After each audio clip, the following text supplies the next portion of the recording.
अगर खेसारी लाल यादव जी की बात किया जाए कि उन्होंने कुछ मदद किया या नहीं, तो उन्होंने जो हौसला दिया ना, उन्होंने जो हौसला दिया कि अगर 50 लाख रुपए तक लग जाए तो भी लगा दो, लेकिन श्याम देहाती बचना चाहिए।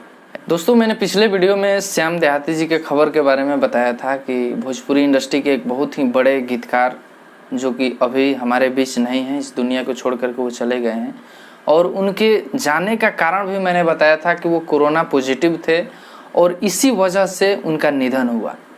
तो बहुत सारे लोग ये कमेंट कर रहे हैं कि कैसे क्या हुआ, इसके बारे में थोड़ा सा बताइए, डिटेल में बताइए। तो मैं इस वीडियो में आपको बता रहा हूँ, इस वीडियो को पूरा देखिए और जो भी मैं बोल रहा हूँ उस बात को पूरा अच्छे से सुनिए, समझिए। दोस्तों, सबसे पहले तो मैं बता दूं कि जब श्याम देहाती जी का स्थिति गंभीर हुआ, जब वो सीरियस हुए, तब उनको गोरखपुर अस्पताल में लेकर के जाया गया। तो वहाँ पर अस्पताल में लगभग 2 घंटे तक उनको बेड ही नहीं मिली। बेड के चक्कर में 2 घंटे वेस्ट किया गया, इधर उधर कॉल किया गया, पैरवी किया गया।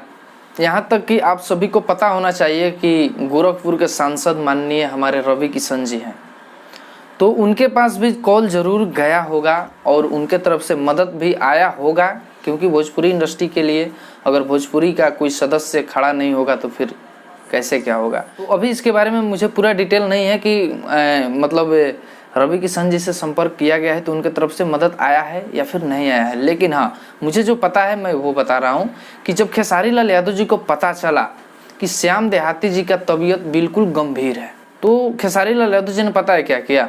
खेसारी लाल यादव जी ने ये बोला कि श्याम देहाती जी को कुछ होना नहीं चाहिए, चाहे कितना भी पैसा लग जाए, ठीक है, जितना लाख लगे उतना लगाइए, लेकिन कुछ भी नहीं होना चाहिए।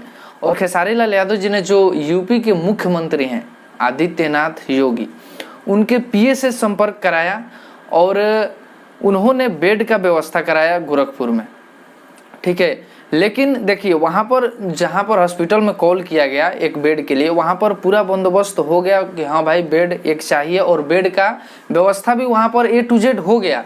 लेकिन श्याम देहाती जी को वहाँ पर ले जाते अभी एम्बुलेंस में उनको ले जाया जा रहा था, जिस अस्पताल में उनको बेड का व्यवस्था कराया गया था, वहाँ पर एम्बुलेंस की मदद से उनको ले करके वहाँ पर जाया जा रहा था। लेकिन उनकी स्थिति काफ़ी ज़्यादा गंभीर हो गई, इतना गंभीर हो गई कि मतलब वो हॉस्पिटल में जाने से पहले एम्बुलेंस में ही उन्होंने अपना दम तोड़ दिया। और मुझे तो लग रहा है कि शायद अगर 2 घंटे वेस्ट नहीं हुए होते बेड के चक्कर में, तो शायद भोजपुरी इंडस्ट्री में इतना बड़ा हादसा नहीं होता। और अगर खेसारी लाल यादव जी की बात किया जाए कि उन्होंने कुछ मदद किया या नहीं, तो उन्होंने जो हौसला दिया ना, उन्होंने जो हौसला दिया कि अगर 50 लाख रुपए तक लग जाए तो भी लगा दो, लेकिन श्याम देहाती बचना चाहिए, ऐसा उन्होंने कहा। लेकिन पैसा ही मायने नहीं रखता है, समय सबसे बड़ा होता है, और समय वेस्ट होने की वजह से श्याम देहाती जी का निधन हो गया। तो बस यही जानकारी थी, जो भी डिटेल मेरे पास आया मैं आपके सामने शेयर कर रहा हूँ, ठीक है। इस वीडियो में इतना ही, मिलते हैं नए वीडियो में नए अपडेट के साथ। नमस्कार।